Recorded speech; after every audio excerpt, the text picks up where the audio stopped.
कोई नहीं, ये इकोनॉमी का टॉपिक है। बेल आउट, आईएमएफ अंतरराष्ट्रीय मुद्रा कोष जो है वो बेल आउट दे रहा है किन देशों को? बेल आउट किन देशों को दे रहा है? ये श्रीलंका को बेल आउट देने के लिए सहमत हुआ है। और जैसा कि हम सब जानते हैं कि श्रीलंका आर्थिक संकटों से गुजर रहा है, तो आर्थिक संकटों से गुजरने वाले श्रीलंका को बेल आउट यानी कि एक विस्तृत आर्थिक पैकेज जो कि अंतरराष्ट्रीय मुद्रा कोष दे रहा है। अब क्वेश्चन ये उठता है कि आईएमएफ क्या है? हम सब जानते हैं 1944 में इसकी स्थापना हुई, 44 से इन्होंने काम किया, 45 में इसका हेडक्वार्टर कहाँ पर है? वॉशिंगटन डीसी के अंदर है। और आईएमएफ अपने सदस्य राष्ट्रों को कई प्रकार की सुविधाएं देता है, जैसे कि भुगतान संतुलन सुधारने के लिए ऋण देता है। जैसे कि अगर किसी देश के अंदर गंभीर वित्तीय संकट आता है तो उसको एक मुश्त पैकेज इत्यादि देता है, ताकि वो अपने विभिन्न प्रकार के आर्थिक वित्तीय स्थिरता लाने के लिए लोन देता है। इसके अलावा आईएमएफ जो है वो एक्सचेंज रेट को नॉर्मल करने के लिए भी ऋण प्रदान करता है। और आईएमएफ जब ये ऋण प्रदान करता है तो ऋण कई बार अनुदान के रूप में भी होते हैं, जिसको आप खैरात बोलते हो या अनुदान बोलते हो या ग्रांट बोलते हो, और कई बार वो ऋण के रूप में भी होते हैं। तो आईएमएफ की सहायता इस प्रकार की सहायता है। आईएमएफ की प्रमुख भूमिकाएं क्या है? ये ऋण देता है, ये राष्ट्रों की गतिविधियों पर निगरानी रखता है, आर्थिक गतिविधियों पर, और समय समय पर उनको सलाह भी देता रहता है कि किस तरह से वो क्षमता निर्माण करे। क्षमता निर्माण का मतलब, अगर अपने देश के अंदर वित्तीय स्थिति खराब हो रही है उनके देशों में, तो उन वित्तीय स्थितियों को खराब होने से कैसे रोके, इसके लिए भी समय समय पर ऋण देता है। भारत ने 1980 के दशक के अंत में और फिर 1990 में हमने आईएमएफ से ऋण लिया, और 1991 में हमने एक बड़ा भारी लोन आईएमएफ से लिया, और अपने देश के अंदर ये लोन भारत को जो प्राप्त हुआ वो कितना हुआ? $2.2 बिलियन, जो बड़ा भारी लोन है। आईएमएफ की एक खासियत और है कि जब ये किसी देश की मदद करता है तो उसको अपने इकोनॉमी में संरचनात्मक सुधार करने के लिए भी प्रेरित करता है या शर्तें भी लगाता है ना? प्रेरित ही नहीं करता बल्कि शर्तें भी लगाता है। ये कहता है किसी देश को कि भैया आपका भुगतान संतुलन बिगड़ा हुआ है, ओके, लेकिन अगर आपने कुछ इंफ्रास्ट्रक्चर बदलाव नहीं किए, कुछ चेंजेस नहीं किए, तो आपका ये भुगतान संतुलन बिगड़ा हुआ रहेगा। तो ये कहीं ना कहीं खुले बाजार की नीतियां अपनाने के लिए भी प्रेरित करता है अपने सदस्य राष्ट्रों को, जिनकी मदद करता है। और ये इसकी आलोचना का एक मेन बिंदु है कि एक राष्ट्रों की वित्तीय संप्रभुता में हस्तक्षेप करता है। इंडिया के लिए भी कहा जाता है कि 1991 में जो हमने खुले बाजार की नीतियां अपनाई, नई आर्थिक नीतियों को अपनाया, उसमें कहीं ना कहीं आईएमएफ का हस्तक्षेप था। आईएमएफ जब ऋण प्रदान करता है तो वो एसडीआर के रूप में देता है, स्पेशल ड्रॉइंग राइट्स। आईएमएफ जब ऋण प्रदान करता है तो वो किस रूप में ऋण प्रदान करता है? एसडीआर। और एसडीआर आईएमएफ की एक प्रकार से एक कागज है। एसडीआर जो है वो क्या है? कागज, जिसको आप कई बार बोलते हो पेपर गोल्ड।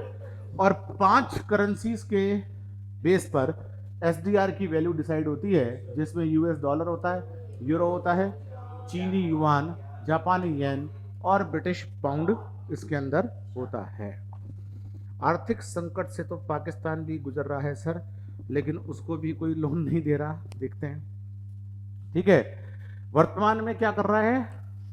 श्रीलंका और पाकिस्तान दोनों को अपने देश के अंदर वस्तुओं की आपूर्ति सुदृढ़ रखने के लिए आईएमएफ से ऋणों की आवश्यकता है, आईएमएफ से ऋणों की जरूरत है। अगर हम आईएमएफ की बात करें तो आईएमएफ के देशों के अंदर कोटा दिया जाता है। आईएमएफ की संरचना कैसी है?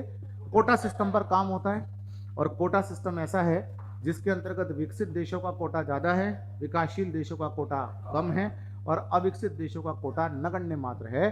भारत विकासशील देशों के अंदर है, और ये कोटा जो है वो आईएमएफ प्रदान करता है। आईएमएफ वित्तीय स्थिरता के लिए जो ऋण प्रदान करता है उससे कई देशों को लाभ भी हुआ है।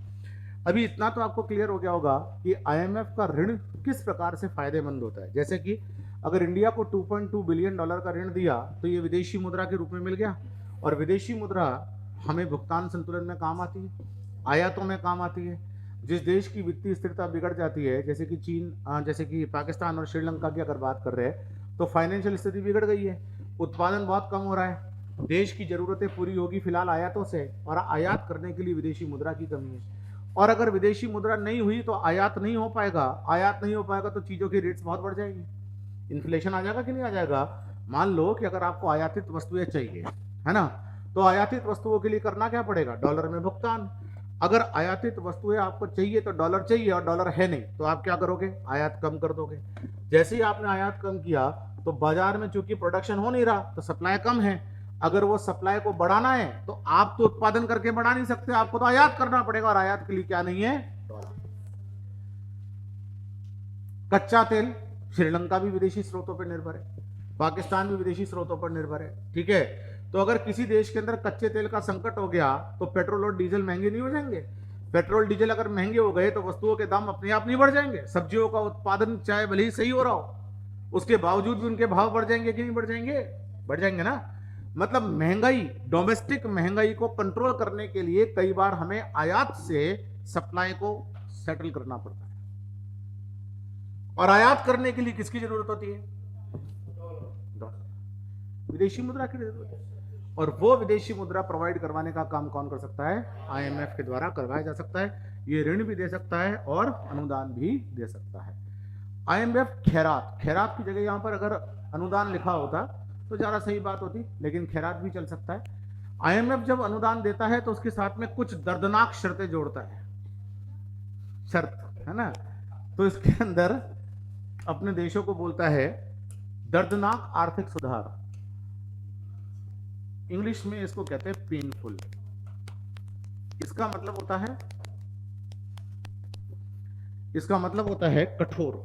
अगर हिंदी में आप इसको लिखना चाहो तो कठोर आर्थिक सुधारों की बात करता है। कठोर आर्थिक सुधारों का मतलब क्या होता है, जिसके अंदर आप अर्थव्यवस्था में लगभग आमूलचूल परिवर्तन की बात करते हो। और जब आप अर्थव्यवस्था में आमूलचूल परिवर्तन की बात करते हो तो कई स्टेक होल्डर्स को इसमें बहुत तगड़ा नुकसान होना शुरू हो जाता है और कईयों के लिए नया मार्केट बन जाता है। जैसे कि जब मार्केट खुले तो जो डोमेस्टिक लोग हैं अभी उन्होंने अपना डेवलपमेंट ही नहीं किया था कि उनको विदेशी मार्केट से चैलेंज मिलने शुरू हो गए। ये दिक्कत आ सकती है कि नहीं आ सकती। फिर एक नैतिक खतरा तो है ही, ये एक नैतिक रूप से तो गलत बात है कि आप किसी को लोन दो तो उसको अपनी शर्तों में बांध दो। भाई अगर आप किसी को ऋण दे रहे हो, अनुदान दे रहे हो, और अनुदान जब दिया जाता है तो माना जाता है कि भाई आप अपना काम निकालिए, है ना। जबकि यहां ये कह रहा है कि अगर आप अनुदान भी ले रहे हो या ऋण भी ले रहे हो तो हमारी शर्तें माननी पड़ेगी। तो ये एक प्रकार की नैतिक दिक्कत तो है ही, ठीक है। आईएमएफ का बेल आउट एक नैतिक खतरे की समस्या पैदा करता है, क्योंकि इससे ये देशों की इंटरनल पॉलिसी के अंदर हस्तक्षेप हुआ कि नहीं हुआ, जो सही बात नहीं है। किसी भी देश की आंतरिक नीतियों के अंदर कोई संस्था हस्तक्षेप करे ये अच्छी बात नहीं मानी जाती है। फिर कई बार ये होता है कि कुछ देश ऐसे होते हैं जो ऋणों के चक्र में फंस जाते हैं, क्योंकि संरचनात्मक सुधार उन्होंने शुरू किए, जरूरी नहीं है कि सक्सेसफुल हो जाए, तो बार बार ऋणों पर निर्भर हो जाते हैं। तो ये आईएमएफ की ऋण के अंदर ये हस्तक्षेप माना जाता है। ये भी माना जाता है कि आईएमएफ ने जो ये ऋण प्रदान करने का सिस्टम चलाया है, जिन देशों को इसने ऋण दिया वहां पर अमीरों और गरीबों के बीच में खाई पड़ती गई, क्योंकि ये उद्योगों को सहूलियतें देने में मदद करता है, खुले बाजार की नीतियां अपनाता है। खुले बाजार की नीतियां या प्राइवेटाइजेशन की नीतियां जब अपनाई जाती है तो सरकारीकरण घटता है। सरकार अपनी तरफ से जब भी कोई उद्योग चलाती है तो उसका मैक्सिमम बेनिफिट गरीबों को मिलता है, और निजी क्षेत्र जब चलाता है तो उसका बेनिफिट किसको मिलता है, ऐसे लोगों को जो मिडिल क्लास हो और अपर क्लास, है ना।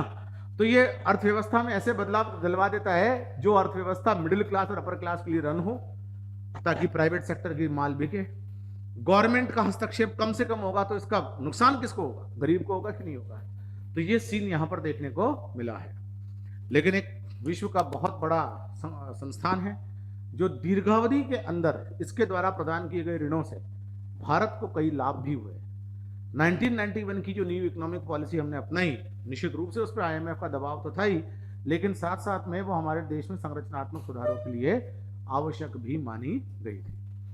तो ये आईएमएफ का एक सिंपल सी थ्योरी है, और इसके अंदर आजकल काफी विस्तार से डिस्कशन चल रहा है कि ये पाकिस्तान को और श्रीलंका, इन दोनों को आईएमएफ की मदद की जरूरत है। और इनफैक्ट पाकिस्तान गवर्नमेंट लगभग तैयार हो गई है, श्रीलंकर गवर्नमेंट तो खैर ले ही रही है, पाकिस्तान गवर्नमेंट लगभग तैयार हो गई है। पहले वो तैयार नहीं थी कि हम आईएमएफ की शर्तों को नहीं मानेंगे, बट हाँ कुछ ही दिनों में उम्मीद है कि आईएमएफ पाकिस्तान को भी ऋण दे देगा या खैरात दे देगा।